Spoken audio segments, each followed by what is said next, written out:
Fill us in on the details. Laura, a major trade between the Miami Dolphins and the Denver Broncos that sends Jalen Waddle to the Broncos, a team that have been looking out for him since the trade deadline last year. Denver gives up a first-round draft pick, the 30th overall pick in this year's draft, along with a fourth-round selection. And in return, the Broncos get back Waddle here.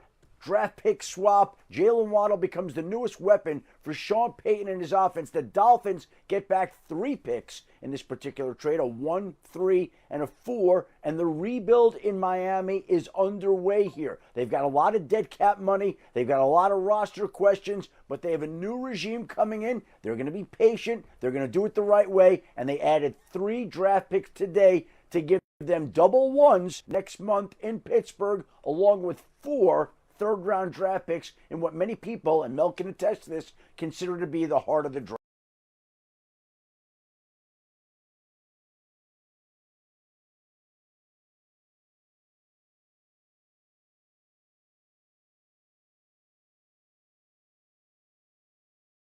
Is a championship caliber team. It's a no-brainer and a very good move for Denver. Yeah, you think about how close they were this past postseason. Bo Nix getting healthier. Had he been healthier, maybe they go a lot further. Adam, this makes you, though, say, okay, on the Dolphins side of things, you talked about rebuild mode for them.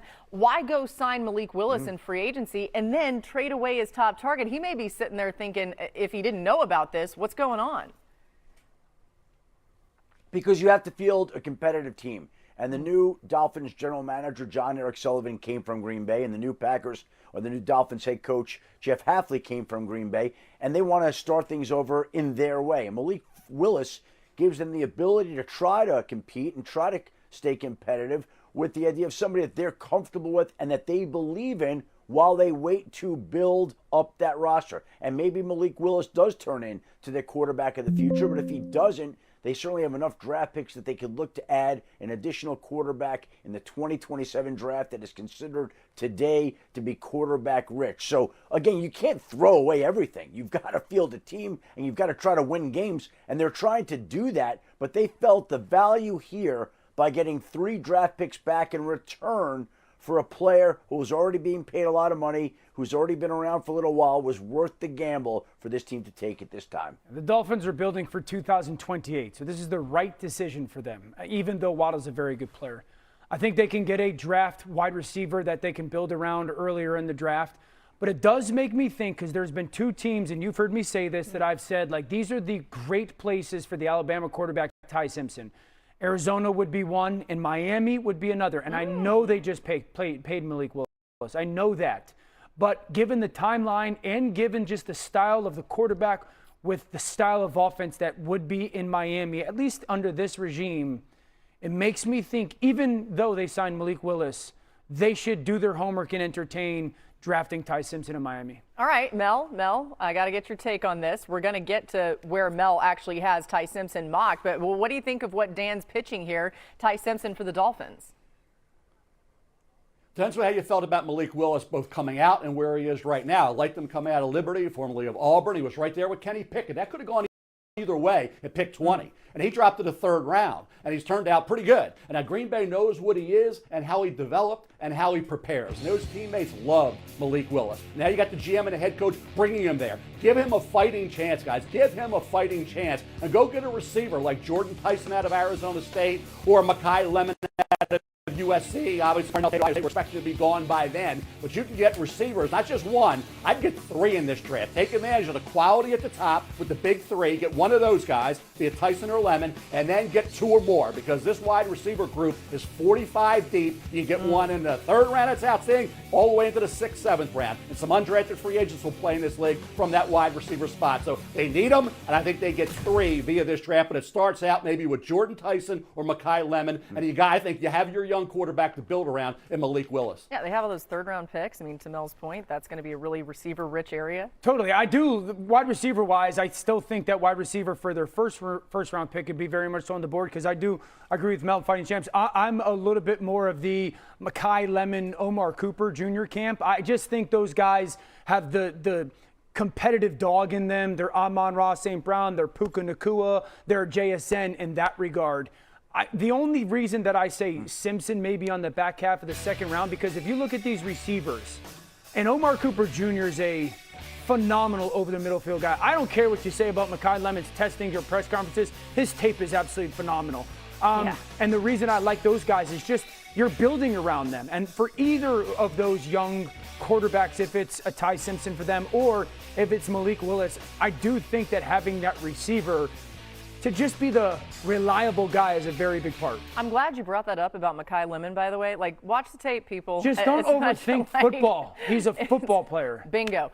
We'll table that. We could get back to it later. But, Mel, you did release your latest mock. I've been teasing it. We've been talking about it. You had Simpson going to the Jets at 16. There's a lot here, by the way. We'll get into all of it. But I want to focus on that highlighted name there, Ty Simpson. What was the thinking there pairing him with the Jets?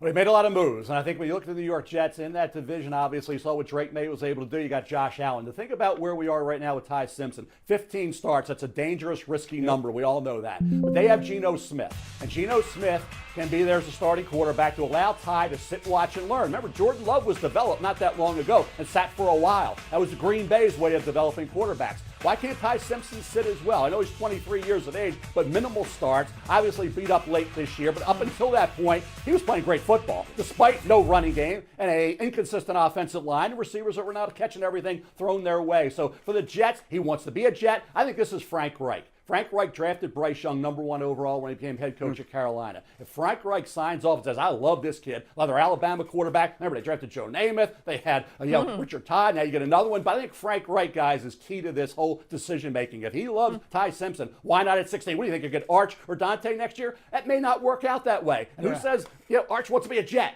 This kid does want to be a Jet.